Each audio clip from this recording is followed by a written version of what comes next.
Laughs in Spanish. It's described as part telenovela and part whodunit. It's a mother-daughter story about art and success. Here's a quick preview. What is that?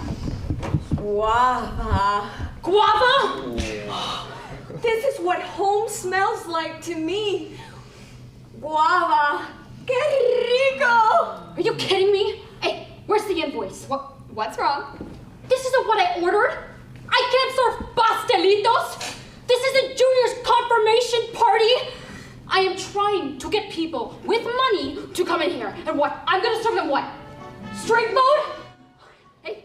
And joining us now is actor Rebecca Ray Robles, who plays Mariana, and director Mariela Lopez Ponce. Mariela, set the stage for us. What is this story about? So Laughs in Spanish is set in the Miami art scene. It is set in a chic art gallery owned by Mari. And it's an important time of the year for her. It's Art Basel. And she has a super impressive exhibit for that evening. When she comes in that morning to the gallery, the art is gone. It's been stolen. So that sets up the main premise of the show. Beyond that, I think Laughs in Spanish is this beautiful exploration of the mother-daughter relationship and how that changes and grows over time. And also an exploration of code switching, which goes, to me, beyond language. It's about what side of themselves people show, depending on who they're with, and how you grow to be able to show more of yourself as you get comfortable. Very complex storyline. So, Rebecca, you play Mariana, Mari, the director, as we said, of this modern gallery that's become the scene of the crime. Tell us more about what drives your character. Mari wants to be her own woman. She wants to really find success in things that she loves. So this is like a very high, like if you're thinking this is like her Super Bowl, this is like her day to make sure that, like, you know, she is showing the community who she is, what she can bring to the table. So the pressure is on very much. Now, Mariela, it's a comedy, yes, obviously, but there are several moments where old stereotypes are used in character development. How is that useful? That's a great question.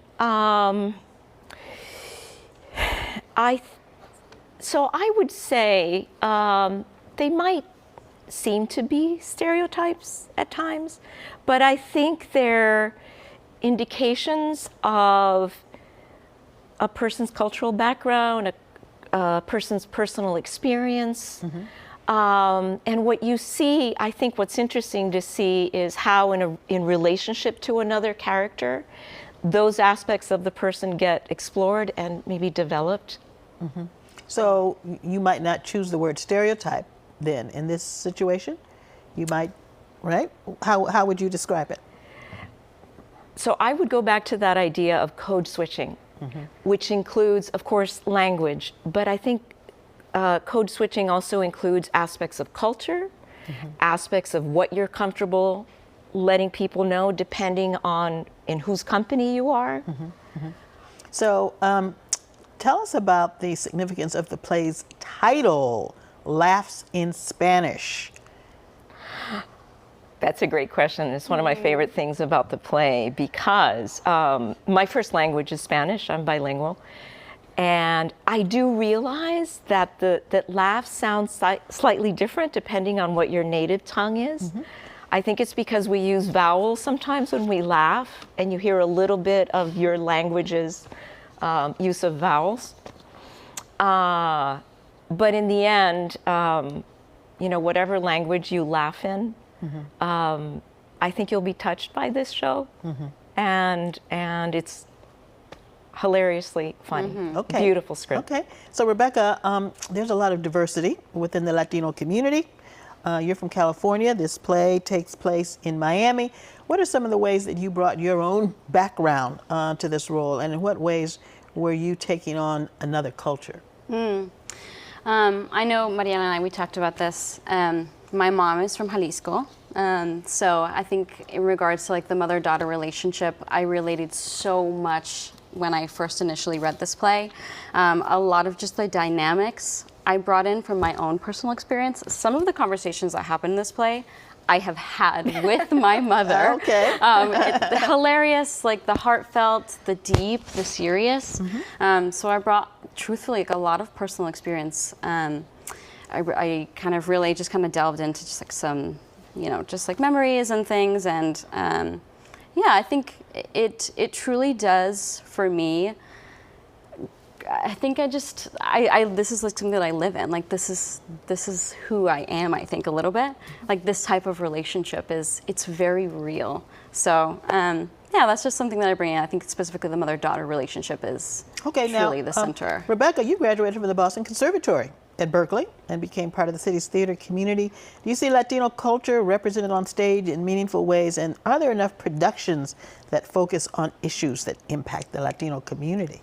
I would love to see more. I think that when Speakeasy announced their season, I was very excited to see, you know, a Latinx play like open the season. Teatro Chelsea, I did a play reading with them last year. I think that there needs to be more representation. We need to be able to see ourselves on stage. People need to be able to relate. Even just like the culture aspect that we're talking about, it's amazing to be able to see like conversations that you've had with either your family or, you know, your parents or siblings on stage. It's very representative and it's just very welcoming and enriching, I think. So there would love to see much more. See much more. Quickly, Mariela, what role have you played in expanding the celebration of Latin culture on stage in Boston and beyond? So thank you for asking that. I'm a founding member of Teatro Chelsea and have been on their board. Joined this past year as co-producing artistic director. Teatro Chelsea's mission is to bring the work of Latin playwrights, actors, designers to the Boston area. And keep up the good work and thank you for representing. Thank you. Okay. Mariela and Rebecca, thank you both for being here today. Everybody Laughs in Spanish is on stage through October 12th at the Boston Center for the Arts, and tickets are still available. The Museum of Fine Arts Boston celebrates Latinx heritage and culture with Latinx Heritage Night on September 26th. The event kicks off at 5 p.m. All events and activities are included with a $5 minimum pay what you wish general admission.